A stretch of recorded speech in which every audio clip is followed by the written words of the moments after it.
नमो नमः छात्रा, मैं लावण्य सिन्हा पूर्णिया लाइव क्लास में आपका स्वागत करती हूँ। आज हम लोग क्लास 10th के नेक्स्ट चैप्टर को देखेंगे।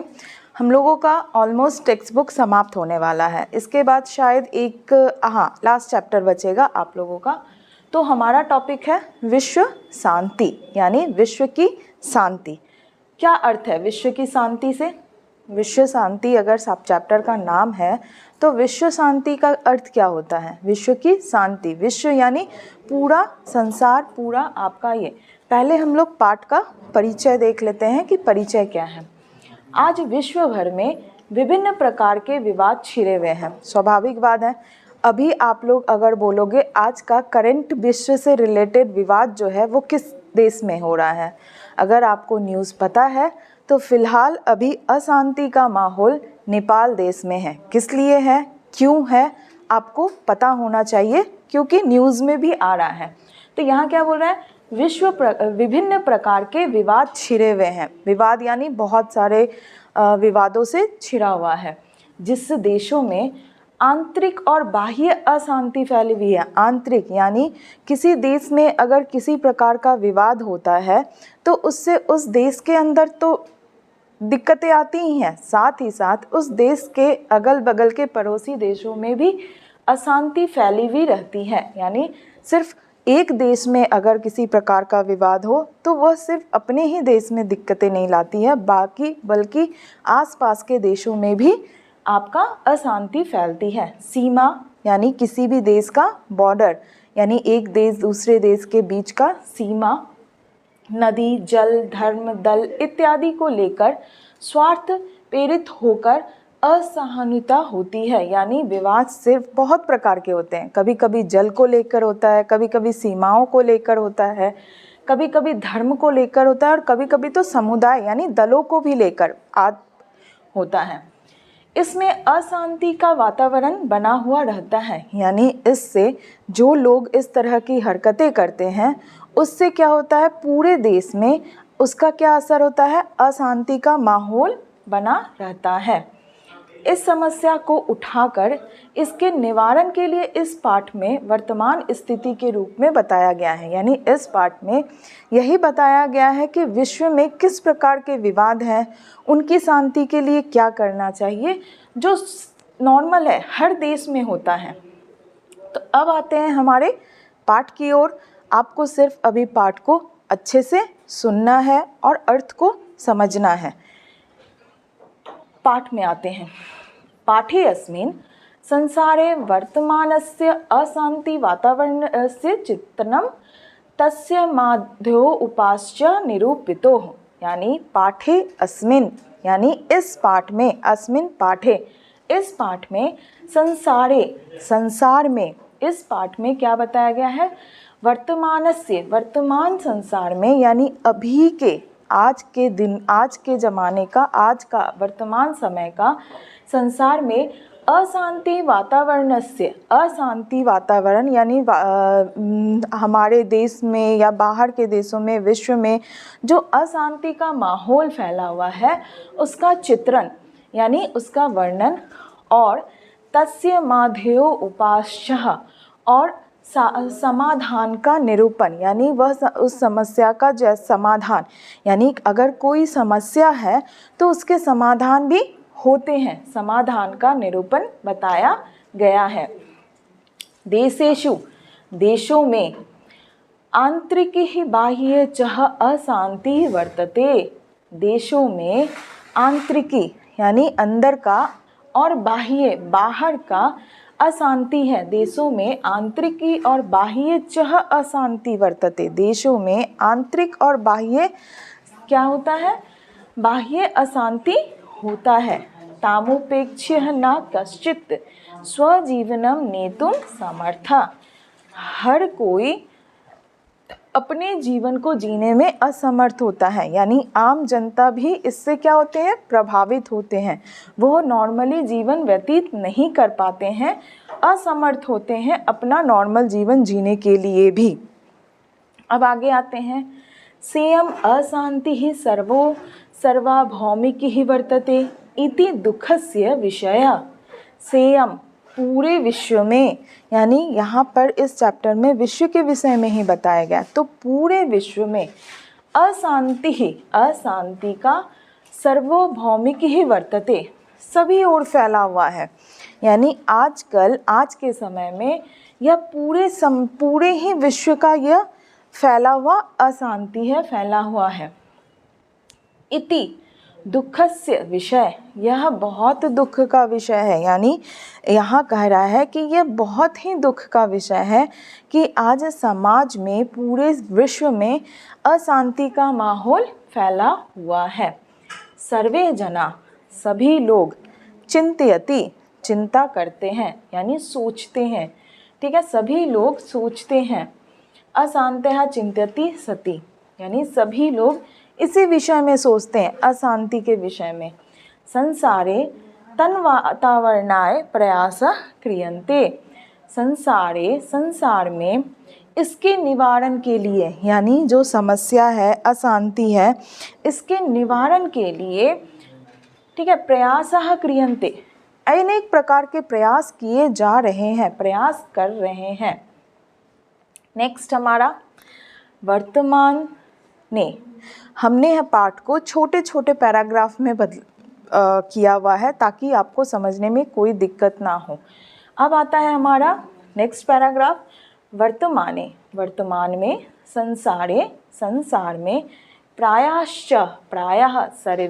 सर्वेषु देशेषु उपद्रवः अशांतिवः दृश्यते, यानी वर्तमान समय में प्रायः यानी संसार के सभी देशों में अशांति देखने को मिलता है। यानी वर्तमान में, आज के युग में प्रायः सभी देशों में आपको यही वाद विवाद से आधारित अशांति देखने को मिलता है। क्वचित देव शांतम वातावरणम वर्तते, क्वचित शांतम वातावरणम वर्तते, कहीं पर संजोग से, ठीक है, बाई लक बोलते हैं, जैसे संजोग से ही कहीं आपको ऐसा कोई देश मिलेगा जहाँ पर आज भी वातावरण शांति का है। ऐसा नहीं है, नहीं है, बट कहीं मिल सकता है। क्वचित देशस्य आंतरिकी समस्या आश्रित्य कलहो वर्तते, क्वचित, और किसी देश में आंतरिक अव्यवस्था के कारण, यानी व्यवस्था क्या है, हर चीज़ व्यवस्थित रूप से होना, अव्यवस्था यानी हर चीज़ अव्यवस्थित होना। तो क्वचित देशस्य, और किसी देशों में आंतरिकी यानी देश के अंदर की ही व्यवस्था क्या है, वो अव्यवस्थित है, इस कारण से अशांति होती है। यानी देश में अगर अशांति है तो उसका कुछ कारण तो देश की आंतरिकी होती है, यानी देश के अंदर का ही होता है, और कुछ बाह्य होता है, ठीक है। 3 शत्रु राज्यानि मोदमानानि कलहनम वर्तन्ते, तो कहीं शत्रु देश द्वारा अशांति फैलाया जाता है। कुछ अशांति आंतरिक होता है, यानी अपने ही देश में होता है, और कुछ क्या होता है, शत्रु देश के द्वारा अशांति फैलाया जाता है। इसके बाद है क्वचित अनेकेषु राज्येषु परस्परम शीत युद्धम प्रचलति, क्वचित कहीं तो, यानी कुछ तो, कहीं तो, क्वचित अनेकेषु, अनेक राज्यों में, अनेकेषु राज्येषु, अनेक राज्यों में, परस्पर यानी लगातार, शीत युद्धम प्रचलति, शीत युद्ध प्रचलित होता है या चलता रहता है। वस्तुतः इस प्रकार संसारः अशांति सागरस्य कुलं मध्यासीनो दृश्यते, वस्तुतः इस प्रकार सारा संसार ही अशांति के वातावरण से फैला हुआ है, ठीक है। उसका कुछ रीज़न आंतरिक होता है, कुछ बाह्य होता है, कुछ शत्रु देश होते हैं, लेकिन उसके कुछ तो अनेक देशों में शीत युद्ध होता है। यानी बहुत सारे कारणों के कारण क्या होता है, हमारा देश अशांति से फैल जाता है। अशांति च मानव विनाशाय कल्प्यते, और यही अशांति मानव विनाश का कारण बनता है। यानी अशांति से अगर मानव विनाश होता है कि देश का, जैसे अगर किसी देश में विवाद हो रहा है तो उससे क्या होता है, उन मानवता का विनाश होता है, मनुष्य का ही नुकसान होता है ना। आज अगर हमारे देश में कुछ गलत होता है तो उसका नुकसान किसे झेलना पड़ता है, देशवासियों को। इसीलिए कहा जा रहा है अशांति च मानव विनाशाय कल्प्यते, अशांति के कारण ही मनुष्य का विनाश होता है। अद्य, आज, इस समय, विश्व विघ्न संकाय स्त्रयानि बहून्यः विकृतानि ही सन्ति। इस समय विनाशकारी अस्त्रों का निर्माण विशाल पैमाने पर हो रहा है। अगर आप लोगों को अभी का यानी वर्तमान समय का कुछ न्यूज़ पता है तो विनाशकारी अस्त्र क्या क्या हुए हैं। इधर जो भारत पाकिस्तान के बीच चल रहा था उसमें आप लोगों ने नए अस्त्र का नाम सुना था, ड्रोन से उन्होंने आक्रमण किया था। तो यहाँ वही बोल रहा है कि आजकल विनाशकारी विश्व विनाश संघायास्त्राणि बहून्यानि विकृतानि सन्ति, यानी आजकल विश्व विनाश के लिए नए नए अनेक प्रकार के अस्त्रों का निर्माण हो रहा है। और ये छोटे पैमाने पर नहीं बल्कि विशाल पैमाने पर, बहुलानी यानी बहुत ही विशाल पैमाने पर विकास बन रहा है, उसका निर्माण हो रहा है। तैरेव मानवतानाशस्य भयम, उससे मानवता का विनाश होने का भय है। मानवताया नाशस्य भयम, इस कारण से मानवता यानी मनुष्य के अपनी सोच, मनुष्य का एक दूसरे के प्रति भरोसा, इन सारों का क्या हो रहा है, विनाश होने का डर बना हुआ है, भय है। इसके बाद वाले पैराग्राफ में जाते हैं। अशांतेः कारणं तस्याः निवारणोपायाश्च सावधानतया चिन्तनीयोः। अशांति के कारण तस्याः, ठीक है, तस्या निवारणाय उपायश्च सावधानतया चिंत्यो। अशांति के कारणों के निवारण के लिए, यानी जो अशांति फैल रही है, जिस कारण से फैल रही है, उसके निवारण यानी उनके समाधान के लिए अनेक उपायों पर ध्यान दिया जा रहा है, सावधानी पूर्वक चिंतन किया जा रहा है, ध्यान दिया जा रहा है कि आखिर ये अशांतियाँ क्यों हो रही है, उसका क्या उपाय है, उसका निवारण कैसे किया जा सकता है, उसका सॉल्यूशन कैसे किया जा सकता है। कारणे ज्ञाते निवारणस्य उपायो अपि ज्ञाते इति नीति। अशांति के कारणों का कारणे ज्ञाते यानी जो अशांति है उसके कारणों का, ठीक है, पता लगाते हुए, निवारणाय पता लगाते हुए, उपायों चह ज्ञाते इति नीति, समाधानों के उपायों का भी पता करना चाहिए। यानी जो अशांति फैल रहा है उसके समाधान के लिए पहले तो कारण जानना है और कारण जानने के पश्चात ही उसके समाधान का कोई उपाय किया जा सकता है। जैसे अगर आप डॉक्टर के पास जाते हो तो डॉक्टर पहले आपकी बीमारी के बारे में पूछते हैं। ऐसा है कि आप डॉक्टर के पास गए, आपको तुरंत मेडिसिन दे दिया, अच्छा आप मेरे पास आए हो, ये दवाई लो, ये दवाई लो, नहीं। वो जाते हैं तो आपसे पहले पूछा जाता है क्या हुआ है, क्या दिक्कत है।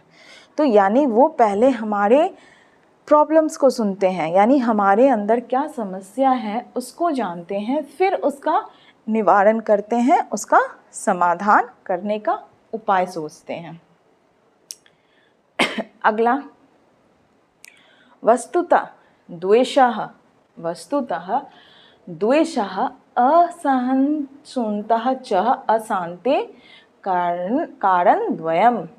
वस्तुतः वास्तव में द्वेष, असहिष्णुता ही अशांति का कारण है। यानी अशांति का कारण क्या है, ईर्ष्या यानी एक दूसरे से जलन।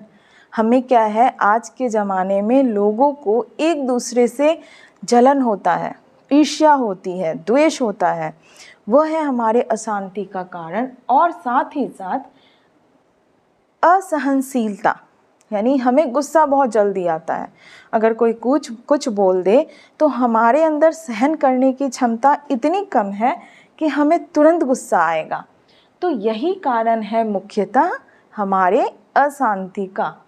यही मुख्य दो कारण है।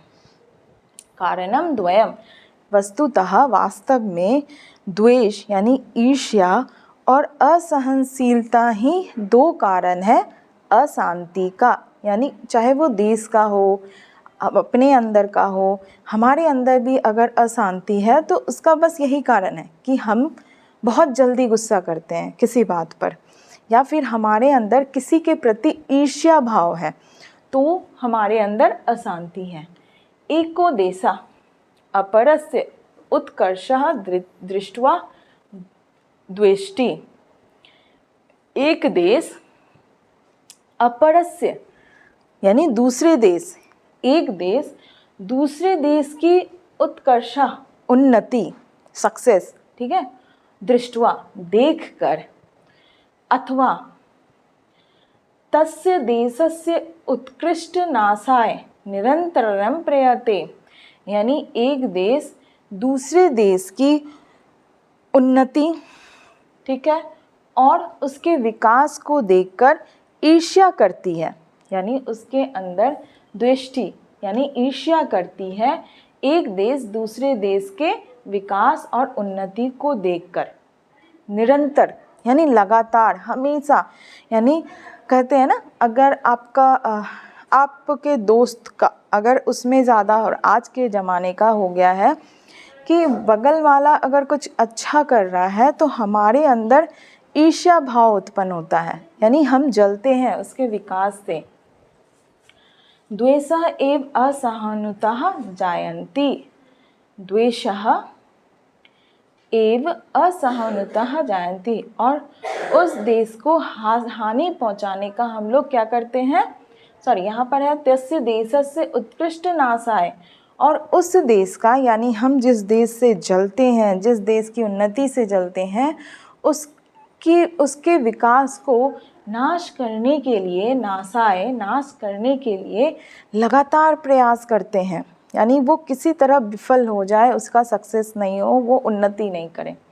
द्वेषा एव असहानुतः जायन्ति, द्वेष ही यानी ईर्ष्या भाव ही असहनशीलता को उत्पन्न करती है, जन्म देती है।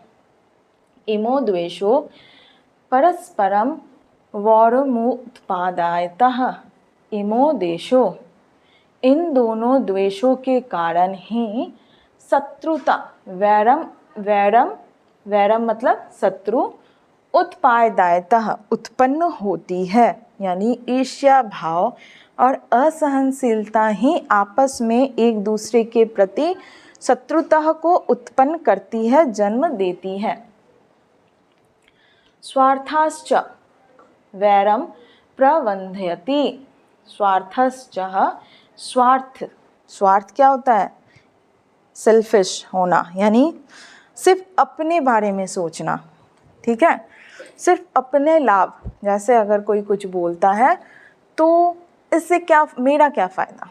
आजकल अगर आपका फ्रेंड आपको कुछ बोले, मेरा क्या फ़ायदा, हमको क्या मिलेगा, तो यानी वो स्वार्थ है, यानी सिर्फ अपने विषय में सोचना। स्वार्थश्च वैरम प्रवर्धयति, स्वार्थ ही दुश्मनी को बढ़ाती है, स्वार्थ ही क्या करती है, दुश्मनी को बढ़ाती है। स्वार्थ प्रेरितो हो जनः असहन भावेन परस्य धर्मः जाति संप्रति क्षेत्रे भाषाम व न सहते।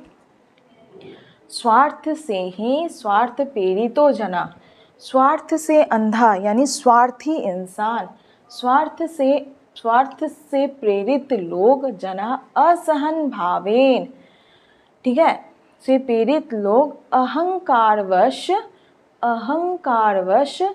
परस्य धर्मम जाति संप्रति क्षेत्रे भाषाम क्षेत्रम भाषां व न सहते, यानी स्वार्थी लोग, स्वार्थ से अंधे व्यक्ति ही अहंकारवश दूसरों के धार्मिक, ठीक है, यानी धर्म, जाति, सामाजिक और भाषाई क्षेत्र और सांप्रति भाषा और भाषाई एकता सहन नहीं कर पाते हैं। यानी स्वार्थ के कारण ही लोग एक दूसरे के अंदर की दोस्ती या फिर उसके अंदर का भाईचारा, चाहे वो धार्मिक हो, सामाजिक हो, जातिवादी हो या भाषाई हो, एकता को सहन नहीं कर पाते हैं।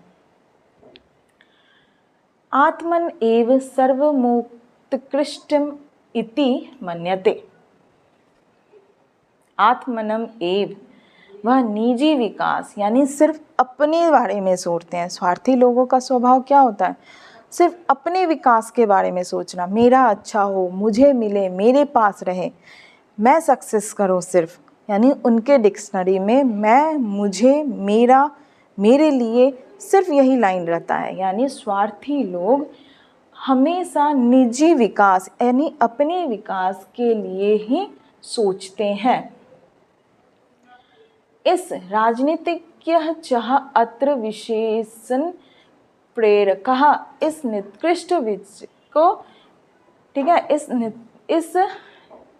इस तरह के विचार वाले को, ठीक है, कौन होते हैं? राजनेता होते हैं। यानी यहाँ उदाहरण दिया है कि राजनेता जो होते हैं, जो मंत्री लोग होते हैं, उनका स्वभाव होता है, ऐसा नहीं है सब होते हैं, पर होते हैं, उनका है कि मेरी उन्नति हो, मेरे पास सब कुछ आए, मेरे पास ताकत आए। तो क्या बोल रहे हैं? ऐसा निकृष्ट विचार के मुख्य प्रेरक कौन होते हैं? राजनेता होते हैं, खासकर नेता लोग होते हैं। सामान्यो जना, सामान्य लोग न ततः विश्वासन अपि बलेन प्रेरितो जायते। सामान्य लोग ही नहीं बल्कि विशिष्ट लोग भी बलपूर्वक प्रेरित हो जाते हैं। यानी उनके सामने, खासकर स्वार्थी मनुष्य के सामने क्या होता है? सामान्य लोग, जो आम जनता होती है, वो भी नहीं बल्कि जो विशिष्ट लोग होते हैं, वो भी उनके सामने बलपूर्वक, उन लोगों के बल के सामने उनसे प्रेरित हो जाते हैं। स्वार्थ्यो उपदेशः बलपूर्वकम निवारणीय, इसलिए स्वार्थी भावना को बलपूर्वक दूर करना चाहिए। यानी सबसे पहले स्वार्थ की भावना को हमें दूर करना चाहिए। अगला है, परोपकारं प्रति यदि प्रवृत्ति उपाद्यते तदा सर्वे स्वार्थं त्यज्यतु। अगर आप परोपकार के प्रति रुचि रखते हो, परोपकार यानी पर के ऊपर उपकार, पर यानी दूसरों की अगर दूसरों पर उपकार करोगे, यानी दूसरों की हमेशा आपके अंदर अगर दूसरों के प्रति भलाई की भावना होगी तो ही आप क्या है? तदा सर्वे स्वार्था त्याजते, तो ही आप अपने अंदर से स्वार्थ की भावना को हटा सकोगे। यानी परोपकार की भावना ही स्वार्थ की भावना को ख़त्म करता है। परोपकार, पर उपकार करना, यानी दूसरों के विषय में अगर सोचने वाला ही अपने स्वार्थ को समाप्त कर सकता है, त्याग सकता है, छोड़ सकता है। अत्र महापुरुषा विद्वंसा चिंतकाश्च न विरला सन्ति। अत्र यहाँ महापुरुष विद्वंसा विद्वान तथा चिंतक यानी सोचने वाला, जो विचारक जिसको बोलते हैं, सोचने वाला, विचारक, विरला सन्ति, ठीक है, विचारक का अभाव है। यानी आज के समाज में विद्वान लोग, चिंतक, विचारक यानी जो दूसरों की भलाई के विषय में सोचे, और महापुरुषों का अभाव हो गया है। तेषां कर्तव्यम इदम यत् जने जने समाजे समाजे राज्ये राज्ये चह परमार्थ वृत्ति जनेयुः। उनका कर्तव्य है, तेषां कर्तव्यम इदम, उनका कर्तव्य है कि, ठीक है, वे हर व्यक्ति, यत् की, जने जने यानी लोग, हर लोग, प्रत्येक लोग, समाजे समाजे समाज समाज में, और राज्य राज्य में परमार्थ वृत्ति ही जनेयु, परोपकार की भावना का प्रचार करे। यानी लोगों लोगों में, प्रत्येक लोगों में, समाज में, राज्य में, हर क्षेत्र में घूम घूम कर परोपकार की भावना का प्रचार करे। हर देश में यह करना कर्तव्य होता है किनका? महापुरुष। अभी अगर आप बोलोगे तो कौन है महापुरुष, पर हम महात्मा गांधी को महापुरुष के नाम से जानते थे। क्यों? क्योंकि उन्होंने समाज के प्रति कुछ अच्छा किया है। ठीक है, अब आगे देखते हैं। शुष्कः उपदेशः च न पर्याप्तः। शुष्क उपदेश, शुष्क यानी खाली, खाली उपदेश देना ही पर्याप्त नहीं होता। मतलब लोग भाषण देते हैं ना, तो सिर्फ वो उपदेश कि हमें ऐसा करना चाहिए, वो करने से अच्छा होता है, परोपकार करो, ये सिर्फ उपदेश देना ही नहीं चाहिए। यानी उपदेश, शुष्क उपदेशः च न पर्याप्तः, सिर्फ भाषण या उपदेश देना ही पर्याप्त नहीं होता। प्रत्यक्त तस्य कार्यान्वृतश्च जीवने अनिवार्यम्, बल्कि वैसा आचरण भी अपनाना चाहिए। यानी अगर कोई ऐसा बोल रहा है कि हमेशा परोपकार की भावना रखनी चाहिए, तो उसे सबसे पहले अपने में वह भावना जागृत करनी चाहिए। उक्तः च, कहा भी गया है, ज्ञानम भारा क्रिया बिना। यह हमेशा आपको आता है कि ऐसा ज्ञान किसी काम का नहीं जो अगर वो आप उसे अपने अंदर ना लाओ, क्रिया के रूप में ना बदलो। देशानां मध्ये च विवादान संयुक्तमेव संयुक्त राष्ट्र संघ प्रवृत्तिः संस्थाः सन्ति। दो देशों के आपसी विवाद को ख़त्म करने के लिए, यानी दो देशों के आपसी विवाद को ख़त्म करने के लिए ही संयुक्त राष्ट्र संघ जैसे आदि बहुत सारी संस्थाओं की स्थापना हुई है। ततश्च काले काले असंकितम अपि विश्व युद्ध निवारयन्ति। यही समय समय पर संभावित विश्व युद्ध को दूर करती है। यानी आज विश्व में संयुक्त राष्ट्र संघ जैसे बहुत सारी संस्थाएं बनाई गई है जो आपस के दो देशों के बीच के युद्ध को ख़त्म करने के लिए अनेक प्रकार के प्रयास करते हैं। भगवान बुद्ध पुरा काले एव वैरस्य समन्वयम असंभवम प्रयोक्तवान।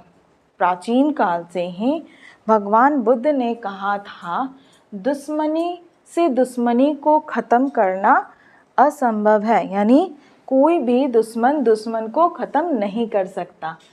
अवैरेन करुणायाः मैत्री भावेन च वैरस्य शांति भवति इति सर्वे मन्यते। मित्रता और दया की भावना से ही शत्रुता को समाप्त किया जा सकता है। इसीलिए गांधी जी का क्या था? अहिंसा परो धर्मा।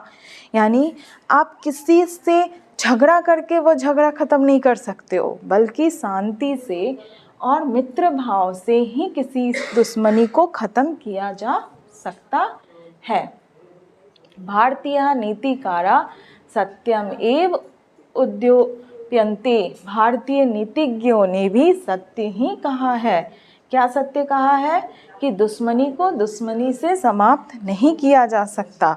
और इस पाठ का सबसे इम्पोर्टेंट और सबसे श्लोक क्या है? अयम नीजः परो वेति। नीतिकार ने कहा है। क्या नीतिकार ने कहा है? अयम नीतः परो वेति। यह मेरा है, यह उसका है। अयम नीजः परो वेति। गणनाम लघु चेतसाम, ऐसी नीच सोच रखने वाले विचार मानते हैं। यानी उदार चरिता नाम तु वसुधैव कुटुम्बकम, बल्कि उदार चरित्र वाले, जो उदार चरित्र वाले होते हैं वो क्या सोचते हैं, वसुधैव कुटुम्बकम, यह पूरा संसार ही क्या है, यह पूरा संसार ही परिवार है। और जो नीचे सोच है यानी जो स्वार्थी लोग होते हैं वो क्या सोचते हैं, अयम निजा परोवेति, यानी यह मेरा है, वह तुम्हारा है, यह उसका है। ऐसी सोच रखने वाले क्या होते हैं, नीच स्वार्थी होते हैं। और महापुरुषों की सोच क्या होती है, वसुधैव कुटुम्बकम, यानी यह पूरा संसार ही मेरा परिवार है, यह सब कुछ है, मेरा है।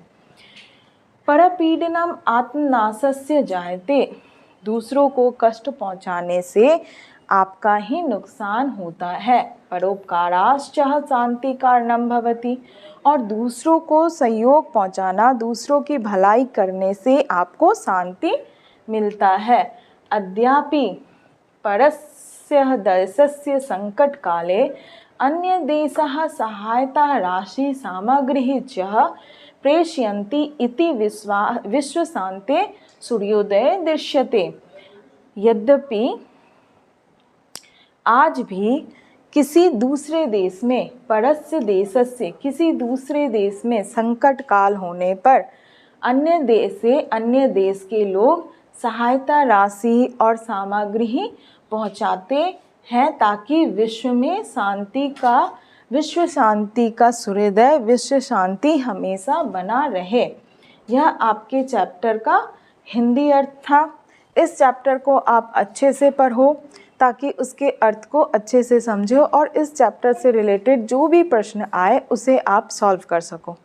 अगली क्लास में हम लोग अगला चैप्टर लेके चलेंगे। तब तक के लिए धन्यवाद।